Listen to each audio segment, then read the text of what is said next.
Ciao, vi ricordate le gerbere? Oggi prepareremo i girasoli. Serviranno gomma eva, un paio di forbici, colla a caldo, un ferro da stiro e del fil di ferro. Ritagliamo 3 strisce, una cm 1,50 x 30 e 2 cm 1,50 x 60. Mantenendoci a mezzo centimetro dal bordo, ritagliamo tante piccole striscette. Il fil di ferro. Arrotoliamo le 3 striscette appena preparate intorno al fil di ferro. La prima, la seconda e infine la terza.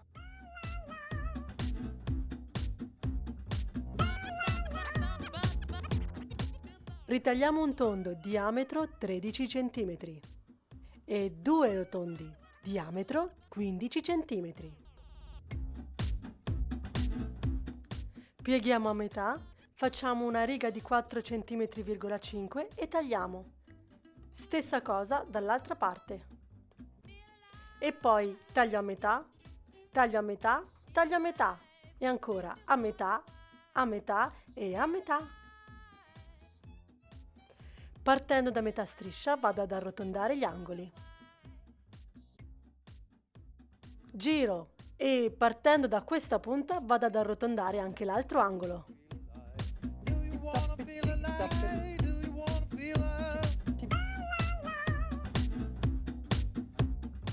Riscaldiamo la punta e andiamo a piegare solo l'estremità.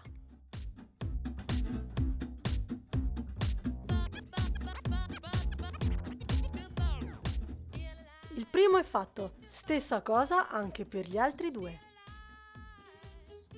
Partiamo dal più piccolo e lo inseriamo con le punte rivolte verso il basso. Incolliamo sia sotto che lateralmente.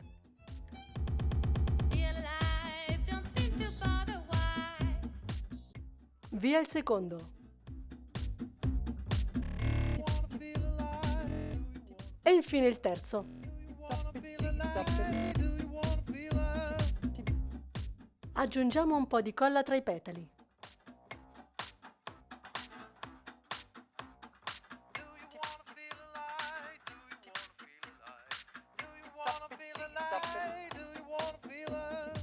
Ritagliamo un tondo di diametro 9 cm.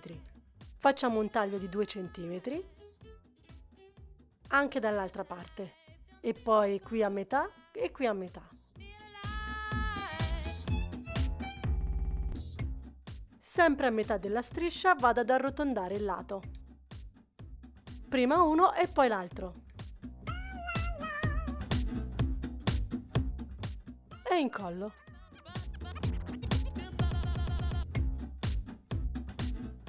Una striscetta di 0,50 x 55 cm. Mettiamo un po' di colla e andiamo ad arrotolarla tutto intorno al fil di ferro.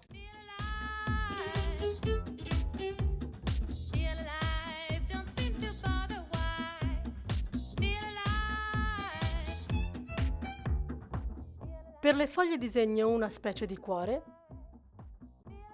con 2 gambi. Con l'aiuto di uno stecchino disegno le venature.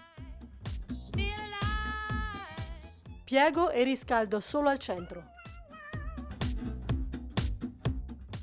E adesso tutto il bordo. Lo riscaldo e lo lavoro.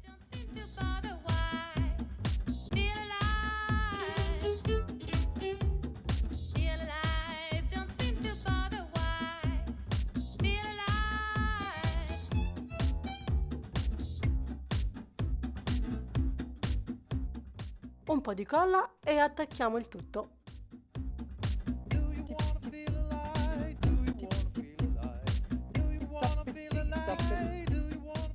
Possiamo utilizzarlo anche come soprammobile o un centrotavola.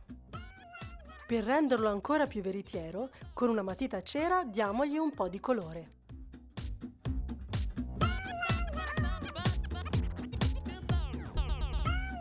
Vi sono piaciuti? Se avete qualcosa da chiedermi, fatelo pure attraverso i commenti, ma non dimenticatevi di cliccare sulla campanella qua sotto per non perdervi i prossimi video. Ciao!